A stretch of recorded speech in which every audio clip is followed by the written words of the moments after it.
Module 7માં તમારું સ્વાગત છે। આ મોડ્યુલમાં આપણે કેમ્પેનની રચના વિશે વિગતવાર વાત કરીશું। નવું કેમ્પેન શરૂ કરવા માટે તમારે પહેલા તમારા એડ એકાઉન્ટ પર જવું પડશે। એકવાર તમે ડ્રોપ ડાઉન મેન્યુમાંથી સાચું એકાઉન્ટ પસંદ કરી લો, તે પછી પોપઅપ બનાવો। પોપઅપ પર ક્લિક કરીને તમે નવા કેમ્પેનનું નામ, સ્પેશિયલ એડ કેટેગરી, બાઇંગ ટાઈપને સિલેક્ટ કરી શકો છો।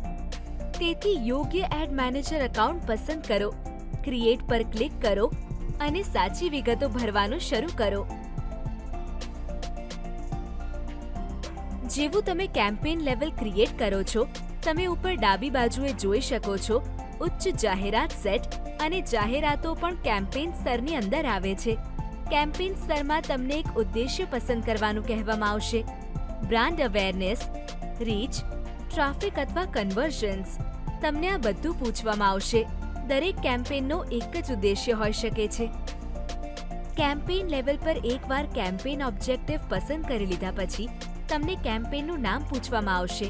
તમે એ બી પરીક્ષણ કરવા માંગો છો કે નહીં તે તમે પસંદ કરી શકો છો। આ એક એવી સુવિધા છે જે તમને બહુવિધ ભિન્નતાઓને આપમેળે ચકાસવા દે છે અને વાજબી બનવા માટે તમારે અહીં કેમ્પેન બજેટ ઓપ્ટિમાઇઝેશન પસંદ કરવું પડશે।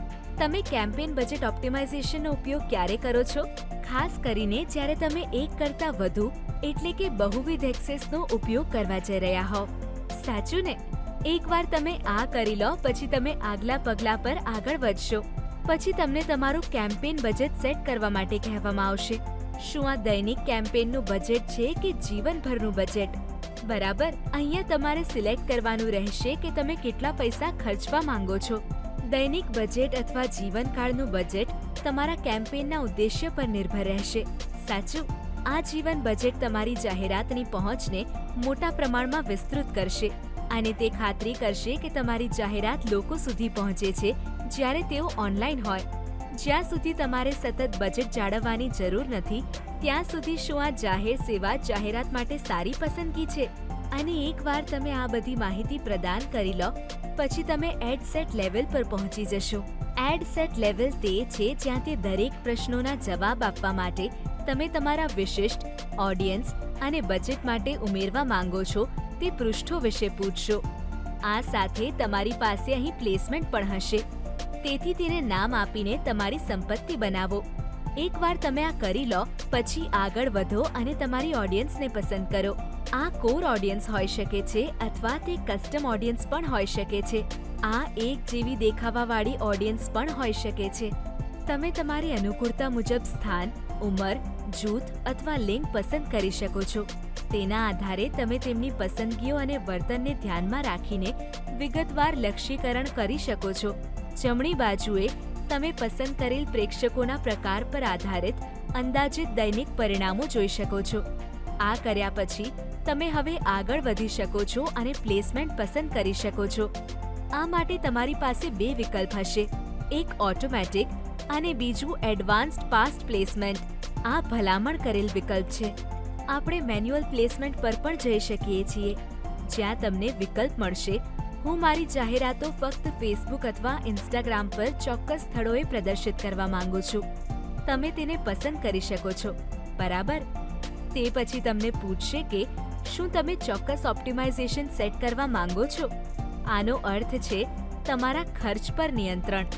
તમારી પાસે શેડ્યુલ હશે। આ બધી વસ્તુઓ તમારા જાહેરાત કેમ્પેનમાં પણ સેટઅપ કરી શકાય છે, બરાબર ને? હવે અમે કેટલીક ખૂબ જ મહત્વપૂર્ણ બાબતો વિશે વાત કરીશું જે તમારા કેમ્પેનના ઓપ્ટિમાઇઝેશનના સંદર્ભમાં તમારા માટે મદદરૂપ સાબિત થશે। જ્યારે તમે તમારા જાહેરાત વિભાગમાં જાઓ છો ત્યારે તમને પૂછવામાં આવે છે કે શું તમને કેરોસેલ જાહેરાત જોઈએ છે કે સિંગલ ઇમેજ કે વિડીયો એડ કે કલેક્શન એડ? તમે આમાંથી કોઈ પણ એક વિકલ્પ પસંદ કરી શકો છો। જો તમે સિંગલ ઇમેજ વિકલ્પ પસંદ કર્યો હોય તો તમારે પ્રિવ્યૂ અથવા એક ઇમેજ પસંદ કરવી પડશે જેને તમે જાહેરાત તરીકે પ્રમોટ કરવા માંગો છો। આમ કરવાથી તમે કોઈ ચોક્કસ ઇમેજ કે વિડીયો પસંદ કરી શકો છો અને તેને વધુ સારું બનાવી શકો છો। ચોક્કસ સર્જનાત્મકતા વધારવાના વિકલ્પો હશે। તે સર્જનાત્મકતાને પૂર્ણ કર્યા પછી તમે આગળ વધો। તમે ટેક્સ્ટ, પ્રાથમિક ટેક્સ્ટ તેમજ કોલ ટુ એક્શન ઉમેરી શકો છો। તમે વેબસાઇટ URL પસંદ કરી શકો છો. લોકો તમારી જાહેરાત પર ક્લિક કરતાની સાથે જ તેના સુધી પહોંચી જશે, બરાબર? તેથી તમારી જાહેરાત બનાવટ ખૂબ જ સરળ અને સ્પષ્ટ હોવી જોઈએ. એકવાર તમે આ બધી માહિતી આપી દો, તમારે ફક્ત પબ્લિશ પર ક્લિક કરવાનું રહેશે. પરંતુ પબ્લિશ પર ક્લિક કરતા પહેલા ત્યાં કેટલાક વધુ એડવાન્સ્ડ વિકલ્પો છે જે તમે પસંદ કરી શકો છો. ઉદાહરણ તરીકે, શું તમે ફેસબુક પિક્સેલ સેટ કરવા માંગો છો?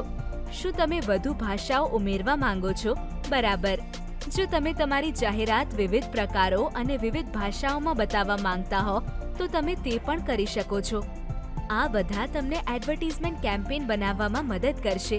જો બધું સારું લાગે છે તો તમારે ફક્ત કન્ફર્મ પર ક્લિક કરવાની જરૂર છે અને એકવાર ચકાસવામાં આવ્યા પછી મેટા ટીમ દ્વારા સમીક્ષા કર્યા પછી તમારી જાહેરાત લાઈવ થઈ જશે. સમીક્ષા કરવાનો મુદ્દો એ છે કે તમે તેમની નીતિઓનું ઉલ્લંઘન કરી રહ્યા નથી તેની ખાતરી કરવી. તે વધુ સમય લેતો નથી. તમે ટૂંક સમયમાં તમારી જાહેરાત સક્રિય તબક્કામાં જોઈ શકશો, બરાબર? એકવાર તમારું કેમ્પેન લાઈવ થઈ જાય પછી તમને ખૂબ જ મહત્વપૂર્ણ રિપોર્ટિંગ ડેશબોર્ડ રજૂ કરવામાં આવશે. અહીં તમે જોઈ શકો છો કે કેટલું બજેટ ખર્ચવામાં આવ્યું છે, તમે કયા પરિણામો પ્રાપ્ત કર્યા છે, તમે કેટલા લોકો સુધી પહોંચ્યા છો, કેટલી ઇમ્પ્રેશન, પરિણામ દીઠ ખર્ચ, રકમ, ખર્ચ વગેરે. આ તે છે જ્યાં તમે અઠવાડિયામાં એકવાર તમારો થોડો સમય રોકાણ કરવા માંગો છો, જેથી તમે જાણી શકો કે તમારા અભિયાનનું પ્રદર્શન કેવું છે અને તેમાં કોઈ સુધારાની જરૂર છે કે કેમ. હું આશા રાખું છું કે આ કોર્સ દરમિયાન અમે ફેસબુક માર્કેટિંગના તમામ ખૂબ જ મહત્વપૂર્ણ વિષયો પર ચર્ચા કરી શક્યા. ઉદાહરણ તરીકે, ટાર્ગેટ ઓડિયન્સ શું છે, કસ્ટમર જર્ની શું છે, કેમ્પેનના વિવિધ ઉદ્દેશ્યો શું છે, એડ એકાઉન્ટ કેવી રીતે સેટઅપ કરવું અને છેલ્લે અમે અસરકારક સર્જનાત્મકતા સાથે કેમ્પેન કેવી રીતે સેટ કરીએ. શક્ય તેટલું વ્યવહારિક રીતે તેના પર કામ કરો. આપ સૌને શુભકામનાઓ.